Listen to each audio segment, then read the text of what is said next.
ओम ओम ओम।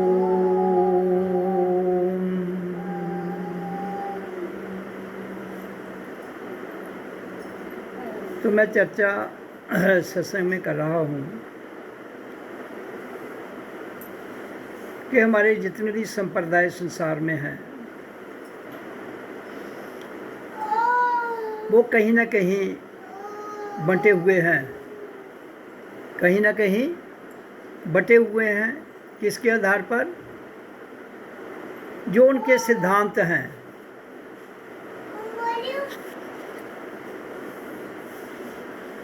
तो किसी भी संप्रदाय के जो सिद्धांत हैं वो कहीं ना कहीं बटे हुए हैं। तो लेकिन जब हमें पता है कि मानवता एक है, हम सब एक हैं, हम सब इंसान हैं और हम सब हिंदुस्तान हैं, तो फिर क्यों ये हमारे सिद्धांत जो हैं वो बटे हुए हैं? मानव के लिए एक सिद्धांत होना चाहिए, तभी हम मानवता को पहचान पाएंगे, तभी हम ये जान पाएंगे कि मानवता क्या है। छोटा मोटा मतभेद तो प्रकृति में हो सकता है, लेकिन इतना बड़ा नहीं हो सकता जितना हमारे धर्मों में है। जो सो काल्ड धर्म है, यहाँ इतना बड़ा फर्क है, एक दूसरे के उल्टा है। जैसे हिंदू मुसलमान बिल्कुल टोटली उल्टा है हिंदू के, और फिर ऑटोमेटिकली हिंदू को उसके उल्ट होना पड़ेगा।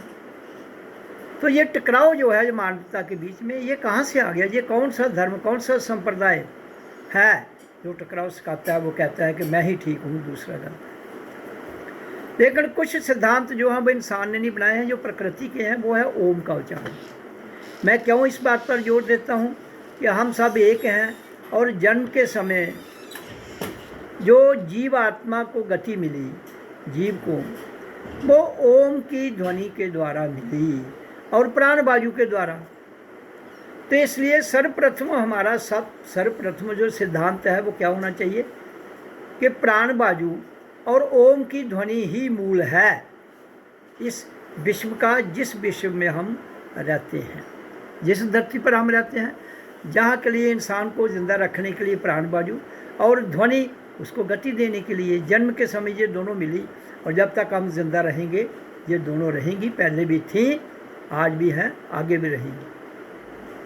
तो इसलिए एक सिद्धांत जो किसी धर्म से नहीं जुड़ा है, वो नेचुरल है, तो उसको नेचर को मान लो। तो इसलिए जिसके द्वारा हमारे जन्म हुआ है, जो मूल है वही मध्य है, वही अंत है। तो इसलिए अगर मूल है तो उसका पौधा बढ़ेगा। बीज जो है वो ज़मीन में लगाया जाता है, अंकुर उसका फूटता है, तो उसका जो पौधा निकलता है, छोटा सा अंकुर टूटा बीज, वो उसका मूल है। लेकिन वो मूल बड़ा होकर के वृक्ष बन जाता है, उसकी शाखाएं निकल आती हैं, लेकिन जुड़ा वो मूल से ही रहता है। उसको फल लगते हैं, वो झुक जाती हैं टहनियाँ, लेकिन मूल से लग नहीं होती हैं। इसलिए हमारा समाज जो भी हिंदू, मुसलमान, सिख, ईसाई, बौद्ध, जैन और कई धर्म हैं, जहाँ संसार पर संप्रदाय हैं, जैसे ब्रह्म कुमारी हो गया, सह बंदगी, राधा स्वामी और कई प्रकार की संस्थाएं हैं। तो मैं सबको ये बड़ी विनम्र पूर्वक बताना चाहता हूँ, और भी बहुत से गुरु हैं जो मंत्र देते हैं, तो मैं उनको ये विनम्र पूर्वक ये बताना चाहता हूँ कि जो नेचर है कम कम उसके सिद्धांत को तो मान के चलो। जब तुम नेचर के मूल को जान लोगे, फिर तुम गुरु दीक्षा जो दोगे वो कोई भी होगी तो ठीक है, लेकिन मूल फिर भी उससे जुड़ा रहे। तो जब तुम मूल को नहीं जोड़ोगे तो तुम्हारा आगे सारा सिस्टम कैसे खड़ा होगा? तो इसलिए मैं कहता हूँ कि सर्वप्रथम जो सिद्धांत है हमारा, जिससे हमें जीवन मिला है, जीवन है तो सब कुछ है। जिस दिन जीवन छीना जाएगा तो कुछ भी नहीं रहेगा। तो जब जिस दिन जीवन छीना जाएगा तो कुछ नहीं रहेगा, तो फिर आपके सिद्धांत भी कहाँ चले जाएंगे? वो नहीं रहेंगे। तो लेकिन जो मूलभूत सिद्धांत है वो है ओ आ, जिसको ओम कहते हैं, इसलिए उसी का उच्चारण करना चाहिए, और उसके द्वारा वो दोनों को कंट्रोल करता है, ध्वनि को कंट्रोल करता है और श्वास को भी नियंत्रण करता है। उसके लिए विधि क्या है? आओ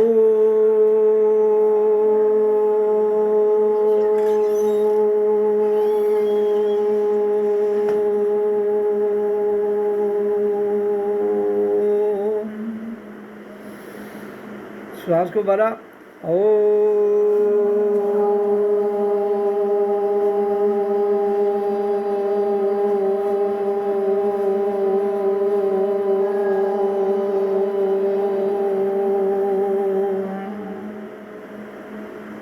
फिर श्वास लिया,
इसलिए पूरी मानव जाति को और जिन संप्रदायों ने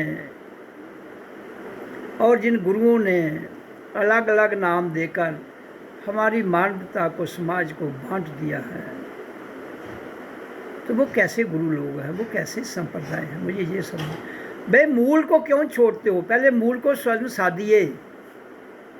जिस दिन तुम मूल को साध लोगे, फिर उसके बाद आप साधने के बाद कोई भी, जैसे ओम रामाय नमः, ओम कृष्णाय नमः, ओम सोहं मैं हूँ, या ओम मैं हूँ, ओम लगा के उसके बाद कोई भी आप मंत्र दे दीजिए। वो गुरु दीक्षा होती है जब आप इस मंत्र के द्वारा स्वयं को साध लेते हो और इस शब्द को साध लेते हो और प्राण बाजू को साध लेते हो। क्योंकि इसी से जैसे हमें जीवन मिला है उसी को हम साध लेंगे, तो जीवन कब छोड़ना है वो हम खुद फैसला करेंगे। अगर हम जीवन के रहते हुए इस ध्वनि को साध लेते हैं, प्राण बाजू को साध लेते हैं और फिर हम इस पर अपना नियंत्रण कंट्रोल कर लेते हैं, फिर हम अपनी इच्छा से आते हैं, अपनी इच्छा से जाते हैं। यह है प्रकृति का सिद्धांत।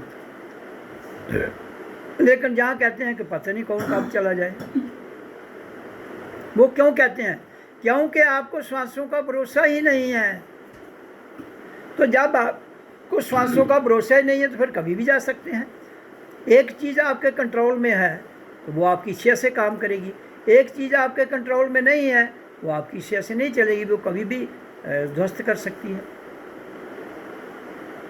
तो इसलिए अधूरा ज्ञान, जो भी संप्रदाय है यहाँ, अधूरे ज्ञान के लालच में जनता को, भोली वाली जनता को फंसाकर उनको थोड़ा सा मूर्ख बनाकर अपनी दुकान पक्की करने के लिए, बहुत बड़ी दुकान खोलने के लिए उनको अपनी बुद्धि के द्वारा, अपने दिमाग के द्वारा, थोड़ी बहुत साधना के द्वारा उनको तुम गुलाम बनाते हो।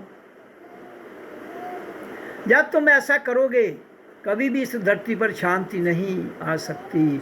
एक छोड़ के अरबों गुरु यहाँ पर आ जाएं, एक छोड़ के अरबों संप्रदाय यहाँ पर बढ़ जाएं, कभी भी शांति नहीं आएगी। इसलिए मैं कहता हूँ कि मूल को मत भूलिए। वो हिंदू, मुसलमान, सिख, ईसाई, बौद्ध, जैन, पारसी, ब्रह्म कुमारी, राधा स्वामी, सब कोई भी हो, अगर किसी को कोई डाउट है तो वो इसको करके देखे। चर्चा करके लेने को कोई फायदा नहीं है, वो करे जो मैं विधि बताता हूँ, ध्यान की विधि बताता हूँ। तो जब तक हम मूल को नहीं साधेंगे तब तक हम कैसे दुनिया का भला करेंगे? तो ये दुकानें चलाने के लिए संप्रदाय बन गए, दुकानें चलाने के लिए ही संस्थाएं बन गई।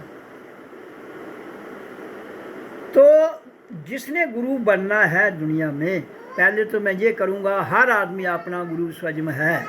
हर आदमी, नर या नारी, अपना गुरु है। तो जब हर गुरु इसको साध कर लेगा, कोई आदमी समय से पहले शरीर नहीं छोड़ेगा, कोई आदमी बीमार भी नहीं रहेगा। और जब मैं कहता हूँ कि हम सब इंसान हैं, हम सब एक हैं, हम सब हिंदुस्तान हैं, तो इस बात को साक्षात करने के लिए आपको स्वयं को जानना पड़ेगा। आपको अपनी प्राण बाजू को, शब्द को कंट्रोल करना पड़ेगा, और जो हमारी शिक्षा प्रणाली में लागू होना बहुत ज़रूरी है।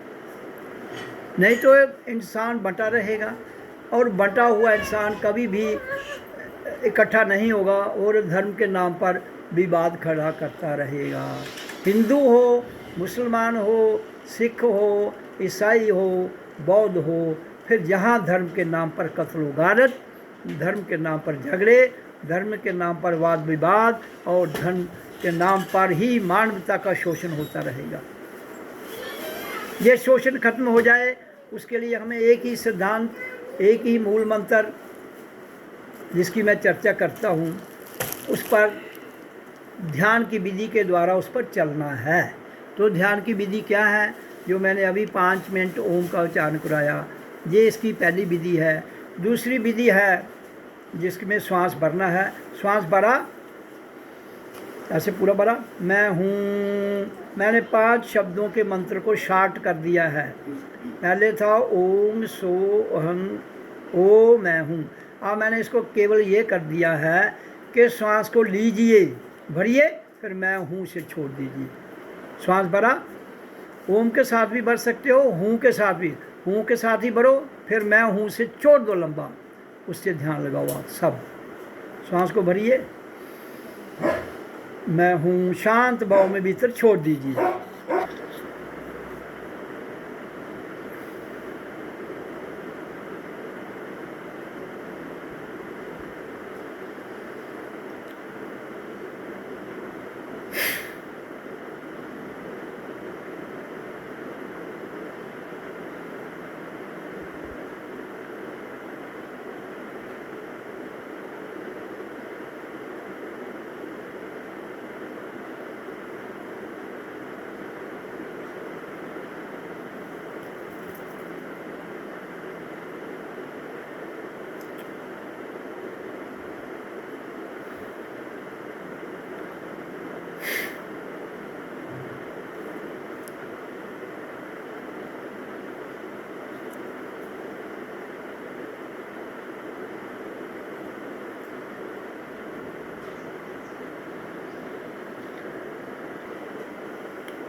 ओम ओम ओम ओम।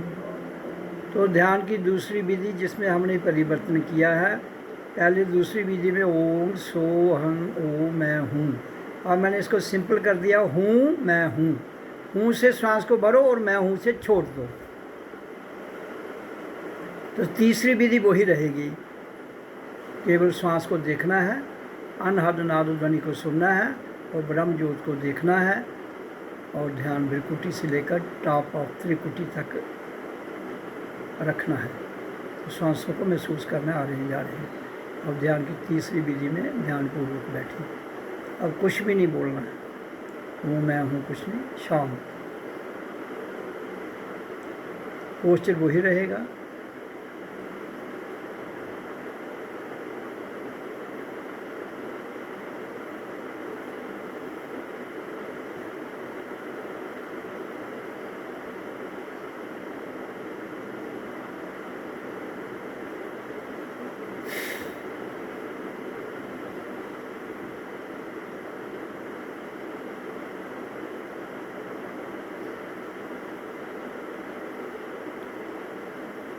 शरीर को बिल्कुल लाइट करते हुए, हल्का करते हुए, ताकि कोई दबाव प्रेशर ना रहे।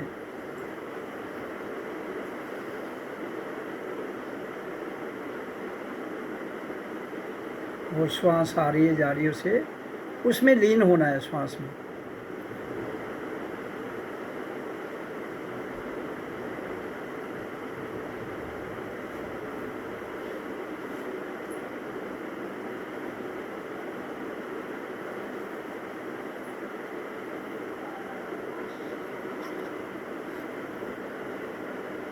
तो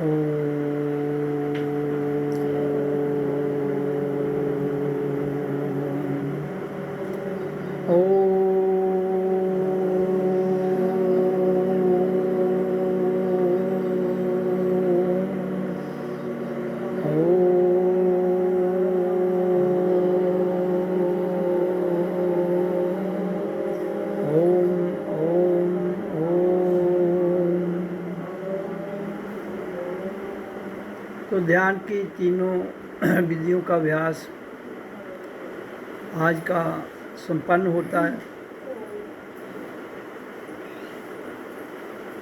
तो इसलिए संसार में ध्यान विधि ही सार्थक है। उसी के द्वारा हम स्वयं को जान सकते हैं, उसी के द्वारा हम अपने लक्ष्य तक पहुंच सकते हैं, जब हम अपनी प्राण बाजू और ध्वनि को कंट्रोल में कर लेंगे। तो तीसरी विधि में मैंने बताया है, हूँ मैं हूँ, जाओ ओ मैं हूँ, ओ के साथ श्वास भरना है, मैं हूँ से छोड़ देना है, या फिर हूँ से भर लो, मैं हूँ से छोड़ दो। तो ये तीनों विधियाँ संपन्न हुई, जिसमें पहली है ओम का उच्चारण, दूसरी है तीसरी में कुछ नहीं करना है, दूसरी में हूँ मैं हूँ का अभ्यास करना है आधा घंटा, तीसरी में केवल शांत श्वासों को देखना है, आ रहे जा रहे हैं। ध्यान भ्रिकुटी से त्रिकुटी के बीच में रहना चाहिए, और जो हमारे भीतर से अनहद नाद ध्वनि 24 आवर चल रही है, और जो प्रकाश की ब्रह्म ज्योत प्रकट हो रही है, उसको देखना है और ध्वनि को सुनना है। तो तीन विधियाँ जब ये कंप्लीट हो जाएंगी, तो इसके धीरे धीरे इसके अभ्यास के बाद ये तीनों छूट जाएंगे। तो फिर क्या है, मौन। फिर आपको ध्यान के लिए अभ्यास करने की आवश्यकता नहीं रहती है, फिर आप मौन में चले जाते हैं। मौन ही उच्च कोटि की साधना का परिपक्व का वो परिणाम है,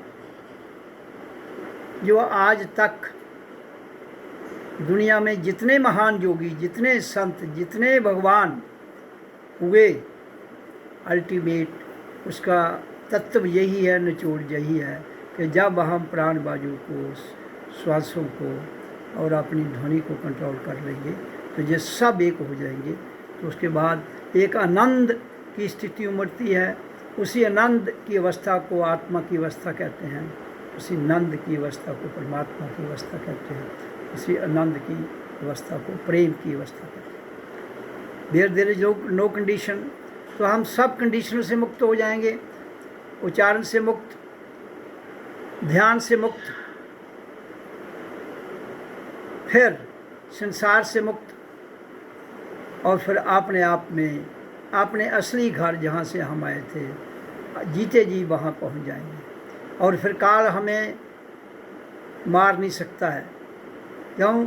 काल में तो जीव है, तो जो काल में जीव है वो जीव तो मुक्त हो गया, जीव की जंजीरें कट गई, तो वो लीन हो गया, तो हम सदैव के लिए मुक्त हो गए। इसी को निर्वाण कहते हैं, इसी को प्रेम कहते हैं, इसी को परमात्मा कहते हैं, इसी को आनंद कहते हैं।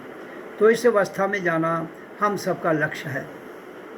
जितने हमारे संप्रदाय हैं, इस लक्ष्य तक ले जाने के लिए बातें जरूर करते हैं, लेकिन इनके विवाद ही खत्म नहीं होते हैं। जब इनके विवाद ही खत्म नहीं होते हैं, तो ये कैसे काम चलेगा? ये तो विवादों से परे है, विकारों से परे है, राग द्वेष चर्चा से भी परे है। तो चर्चा से कैसे हम आगे जा पाएंगे, जब हम ध्यान की विधि के द्वारा अपने भीतर एक मौन की स्थिति अपने आप अकर्ता भाव में होती है। तो इसलिए जीवन के रहते हुए ये हम सबका सर्वप्रथम कर्तव्य है और आखिरी कर्तव्य भी है, और इसके लिए मूल मंत्र है ओम का उच्चारण। इसलिए संसार का कोई भी काम आरंभ करने से पहले ओम का उच्चारण करना जरूरी है, और कोई भी काम संपन्न होने के बाद फिर इस ओम का उच्चारण करना जरूरी है। क्यों? कि जो हमारा संसार है ये ओम के भीतर घूम रहा है, आपकी ब्रह्मा विष्णु शिव सब इसी ओम की ध्वनि में घूम रहे हैं, आपके देवी देवता भी इसी में घूम रहे हैं, और इंसान स्वयं इन सब का मालिक है, जिसके पास साक्षात देह है। बाकी जिन भी शक्तियों का नाम लिया जा रहा है वो कल्पना के आधार पर हो सकती हैं, लेकिन साक्षात इंसान है, इंसान ही ब्रह्मा है, इंसान ही विष्णु है, इंसान ही शिव है, और इंसान ही चितानंद रूपम शिवोहम मैं आत्मा हूँ। तो ये सारी बातें हमने जीते जी इनको जानना है, तब जाकर हम काल की चंगुल से, तब जाकर हम गुरुओं की चंगुल से, जो तथाकथित गुरु हैं उनकी चंगुल से निकल पाएंगे, जिन्होंने बहुत बड़ी बड़ी दुकानें सजा के रखी हैं। तो अगर ऐसा ना हो सका तो मैं ये दावे से कहता हूँ प्रलय निश्चित है, उसे कोई नहीं टाल सकता। मैंने पहले भी कहा है, केवल इंतज़ार तो हो सकता है, इंतज़ार इसलिए किया जा रहा है ताकि जनता ये भेदभाव छोड़ के, मत मतांतर छोड़ के, संप्रदायों को छोड़ के, तथाकथित धर्मों को छोड़ के केवल मात्र एक ही शब्द का उच्चारण करे और ध्यान की विधि में जाए, तो संसार का बैलेंस मेंटेन रहते हुए संसार बच सकता है। फिर हम ये जान जाएं कि हम सब इंसान हैं और हम सब हिंदुस्तान हैं, हम सब एक हैं।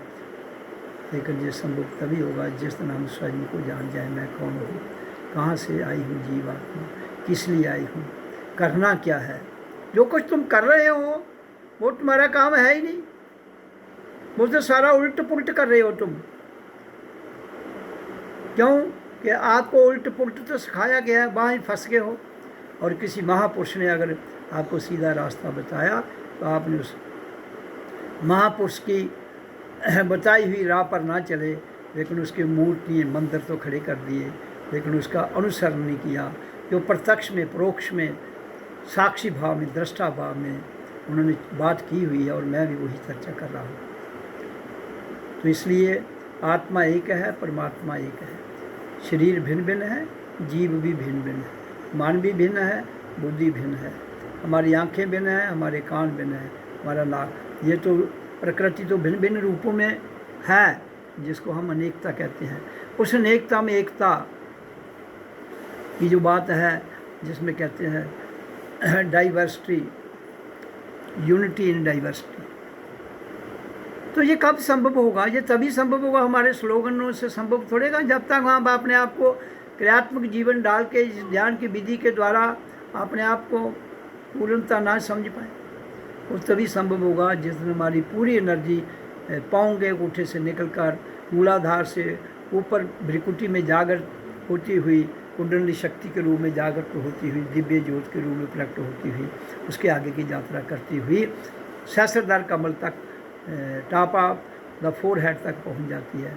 फिर वहाँ से सतलोक तक चली जाती है, जिसे हमें पूर्ण समझ आ जाती है कि संसार एक बहुत बड़ा जाल है, ये जहाँ पर इतना बड़ा इंसान को उलझाया गया है, इंसान को इस तरह डरा के रखा गया है कि वो सदियों में नहीं ना निकल पाए, उसको इस तरह फंसा दिया है। लेकिन मैं तो कहता हूँ एक झटके से निकल जाता है जो ओम का उच्चारण करता है। इसलिए मैं भोली भाली जनता को भी अपने इस वीडियो के माध्यम से, सत्संग की चर्चा के माध्यम से प्रेरणा दे रहा हूँ। और हमारे धर्म गुरु जो अपने अपने कायदे कानून पक्के करके बैठ गए हैं, वो भी इसको अगर जिसने किया है ठीक है, साधा है वो ठीक है, फिर वह गुरु दीक्षा दे सकता है ओम लगाकर, आगे जो मर्जी लगा।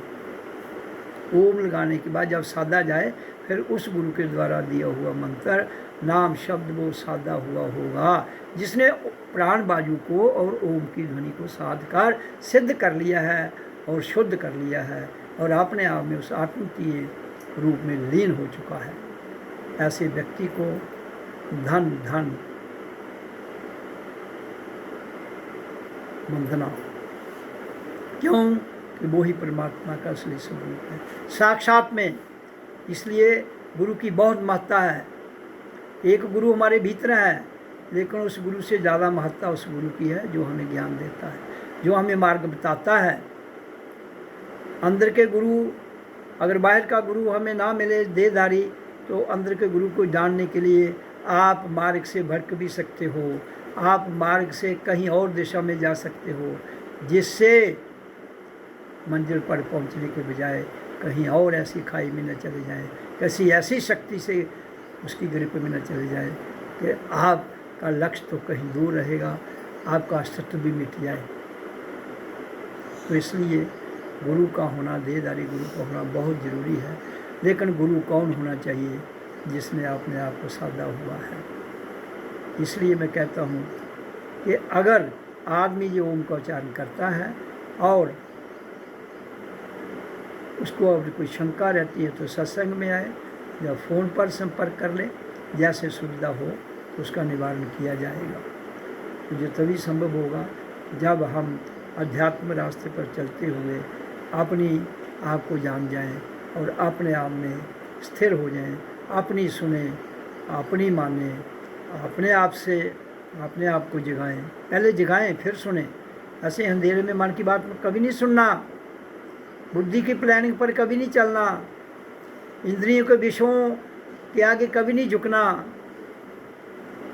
क्यों? कि ये समय की धारा में आपको भ्रमित कर देंगे। आपने इनसे काम लेना है, सतर्क रहकर। ये हमारे पुर्जे हैं, इन पुर्जों को हमने चलाना है। कहीं पुर्जों आपकी पकड़ से बाहर चले गए तो सारा सिस्टम ध्वस्त हो जाता है। अलग अलग शक्तियों को मारने का नाम क्या है? हम एक हैं, अलग नहीं है। ठीक है, भिन्नता है यहाँ, लेकिन भिन्नता इतनी बड़ी भी नहीं है कि आप बिल्कुल धराशायी हो जाएं, आप धरती से चिपक जाएं, आप अंधश्रद्धा में चले जाएं और आप जितने भी यहाँ चमत्कारी बाबे हैं उनकी ग्रिप में आ जाएं।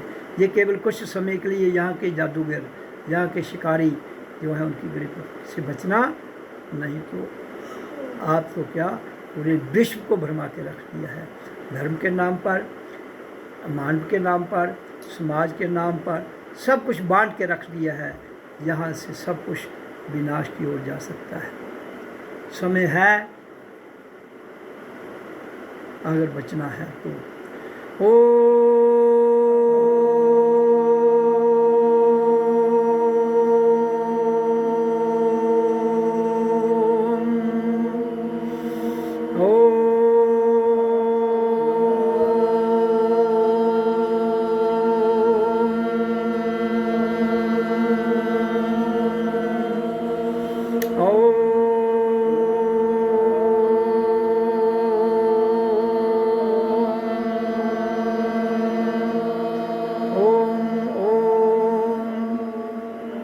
ये उच्चारण पहले भी दी।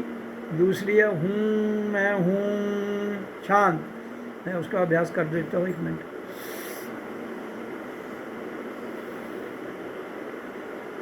श्वास भरना है, रुकना है, छोड़ देना है, फिर पाँच देना है, फिर भरना है, फिर रोकना है, फिर छोड़ देना है। हूँ, मैं हूँ मैं। और तीसरा शांत बैठ जाना है, श्वास आ रहा है जा रहा है उसको देखना है और भ्रिकुटी में ध्यान लगाकर। ये तीनों विधि रोज़ करनी है। हर 6 घंटे के बाद 2 घंटे करो। 8 घंटे जो रोज़ करता है तो बहुत जल्दी से उसका प्रभाव होगा। एक लगन से करे तो मैं ये डंकी की चोट पर दावे से कहता हूँ इंसान का पूरा सिस्टम रूपांतर हो जाएगा। Complete their will be complete transformation. अगर कोई व्यक्ति नर या नारी इसको मेरी देख रेख में स्वयं मेहनत करते हुए आगे बढ़ता है तो उसको कोई दुनिया की ताकत आगे बढ़ने से नहीं रोक सकती। ओम ओम ओम ओम सतगुरुवे नमः।